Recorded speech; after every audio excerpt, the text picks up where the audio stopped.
नरेंद्र मोदी गुजरात का एक छोटा सा कस्बा वडनगर, वहीं की संकरी गलियों में एक साधारण परिवार रहता था। जीवन सादगी और संघर्ष से भरा हुआ था। घर में 6 भाई बहनों का बोझ, सीमित आमदनी और ढेर सारी जिम्मेदारियां थी। उन सब के बीच में एक लड़का था, नरेंद्र। उनके पिता रेलवे स्टेशन के पास एक छोटी सी चाय की दुकान चलाते थे। स्कूल से लौटकर नरेंद्र अपने पिता की मदद करते, ग्राहकों को चाय देना, गिलास साफ करना, स्टॉप जलाना। वह बचपन किसी महंगे स्कूल या बड़े शहर की गोद में नहीं बीता। उनके सपनों के बीच हमेशा चाय की भाप और स्टेशन की सीटी गूंजती रही। लेकिन उस लड़के में कुछ अलग था। जीवन के उस सादे और सीमित माहौल में भी वह हर चीज़ को ध्यान से देखता, समझता। जब उसके हमउम्र बच्चे खेलने में व्यस्त होते, वह एक कोने में बैठकर किताब पढ़ता रहता। वह हर साधु संत की बातों में ध्यान लगाता, उनकी यात्राओं और जीवन चिंतन से कुछ न कुछ सीखता। नरेंद्र बचपन से ही सीमित दायरे में बंधना नहीं चाहता था। उसे भारत के हर कोने को जानने की, देखने की और समझने की चाह थी।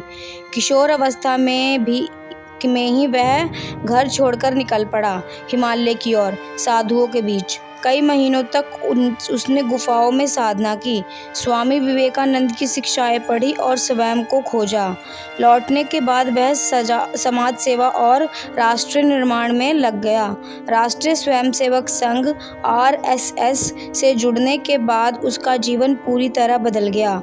वहाँ उसने अनुशासन, सेवा, समर्पण और राष्ट्र प्रेम के गहरे मूल्य सीखे। धीरे धीरे वह संगठन के भीतर अपने कार्य और निष्ठा से पहचाना जाने लगा। राजनीति में उसका प्रवेश भी संगठन के जरिए ही हुआ। पहले पीछे से काम किया, पोस्टर लगाना, सभाएं तैयार करना, रणनीति बनाना, फिर धीरे धीरे उसने नेतृत्व के गुण दिखाए। 2001 में गुजरात में एक भीषण भूकंप आया। राज्य अव्यवस्था और दुख से जूझ रहा था। ऐसे समय में नरेंद्र मोदी को गुजरात का मुख्यमंत्री नियुक्त किया गया।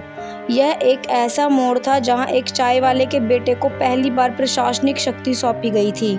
शुरुआत आसान नहीं थी। आलोचना हुई, अनुभवहीनता पर सवाल उठे, मीडिया ने संदेह जताया, लेकिन उन्होंने चुपचाप काम किया। गुजरात को एक व्यवस्थित, तेजी से बढ़ता राज्य बनाने में उन्होंने कोई कसर नहीं छोड़ी। उद्योग, बिजली, सड़क, जल, हर क्षेत्र में सुधार हुआ। उनके काम का असर साफ नजर आने लगा। लोग उन्हें सिर्फ एक नेता नहीं, एक विकास पुरुष के रूप में देखने लगे। और फिर आया वह समय जब देश भर में एक नई आशा जागी। वर्ष 2014 में जब भारत कई समस्याओं से जूझ रहा था, तब नरेंद्र मोदी प्रधानमंत्री पद के उम्मीदवार बने।